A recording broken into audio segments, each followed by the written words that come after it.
தற்போதைய அண்மை செய்தி. திருவள்ளூர் மாவட்டம் திருத்தணி அரசு மருத்துவமனையில் நேற்று விபத்தில் உயிரிழந்தவர்களின் உடல்கள் வைக்கப்பட்டுள்ள நிலையில் அவர்களின் உறவினர்களை சந்திக்க அமைச்சர் நாசர் வந்திருந்தார். அவரை முற்றுகையிட்டு பொதுமக்கள் வாக்குவாதத்தில் ஈடுபட்ட நிலையில் தற்போது இறந்தவர்களின் உடல்களை வாங்க மறுத்து அவர்களது உறவினர்கள் போராட்டத்தில் ஈடுபட்டனர். அவர்களையும் போலீசார் கைது செய்திருப்பதான அண்மை தகவலை பார்த்துக் கொண்டிருக்கிறோம். இது குறித்தான கூடுதல் தகவல்களை தருவதற்காக நமது செய்தியாளர் சுதாகர் இணைப்பில் இருக்கிறார். சுதாகர், வணக்கம். உங்க தகவல்களை சொல்லுங்க. வணக்கம் ராதிகா.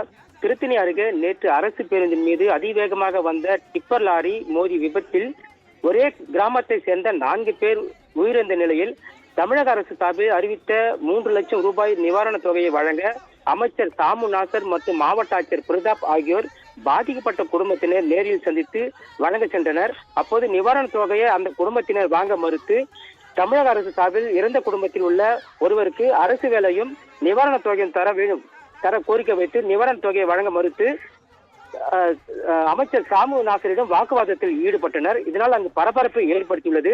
இதனைத் தொடர்ந்து தமிழக அரசு சார்பில் அரசு வேலை வழங்க ஏற்பாடு செய்து தரப்படும் என்று அமைச்சர் சாமு நாசர் மற்றும் மாவட்ட ஆட்சியர் உறுதி அளித்ததை தொடர்ந்து நீண்ட நேரம் பேச்சுவார்த்தைக்கு பிறகு பாதிக்கப்பட்ட குடும்பத்தினரிடம் நிவாரணத் தொகை வழங்கப்பட்டிருக்கிறது.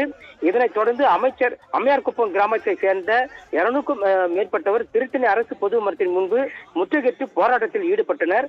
இந்த போராட்டத்தில் இறந்தவரின் குடும்பத்தினருக்கு அரசு வேலையும் அதேபோல் நிவாரணத் தொகையும் உயர்த்தி தர வேண்டும் எனவும் கோரிக்கைகளை வைத்து திருத்தணி அரசு மருத்துவமனையை முற்றுகையிட்டு போராட்டத்தில் ஈடுபட்டனர்.